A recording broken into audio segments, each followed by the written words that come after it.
from the CDC about the concerns here in the U.S. Our senior foreign correspondent Ian Pannell joining us live in just a minute. But first, his report.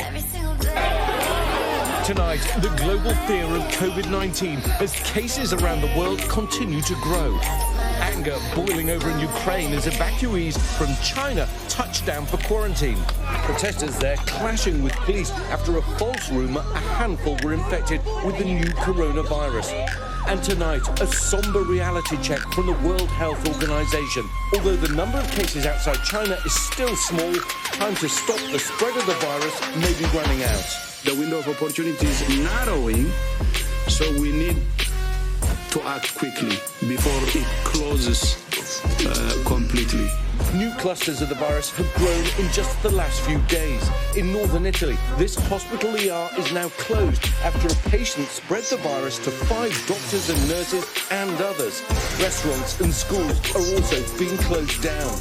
In South Korea, a woman spread the virus to nearly 40 people at her church and beyond, with numbers there growing. The CDC tonight assuring Americans the virus isn't spreading in the U.S. right now, but warning it could. It's very possible, even likely, that it may eventually happen. You may be hearing about schools shutting down and businesses closing in countries in Asia to reduce the potential spread of this virus. The day may come when we will need to implement such measures in the U.S. community.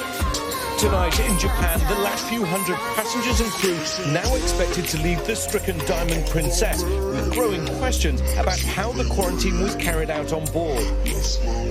And Ian joins us now from that cruise ship in Yokohama, Japan. You know, Ian, you're heading to South Korea right after this. So what's the latest on both of those fronts?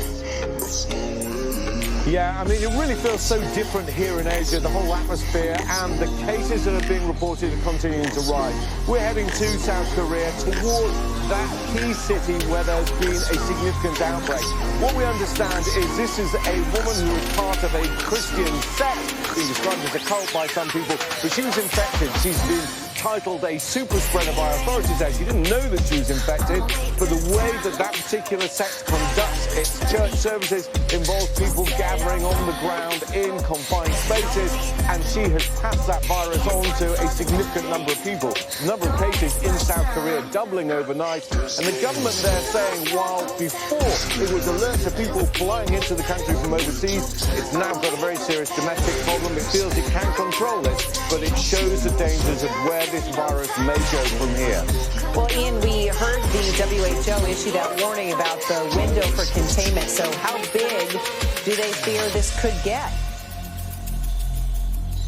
Yeah, I mean, look, we've heard a lot of warnings. People are concerned that it could become a global pandemic. Now, the overall numbers outside of China are still small. But what we're seeing in Seoul and in South Korea and also now in Italy, and we've seen cases in Iran as well, is that it only takes one person who doesn't necessarily know they've got this virus for it then suddenly to start to multiply in again, areas where people tend to congregate. Again, this case in Iran happened in the religious city of Qom. It's a place where a lot of religious students go. People obviously pray in confined spaces. And it's exactly those kind of scenarios that leads to the spread of the virus. So this could continue to grow and escalate. And we're seeing warnings in the States as well from the CDC. We're not there yet, but warnings that we could get to that point where we're seeing multiple outbreaks in different countries around the world.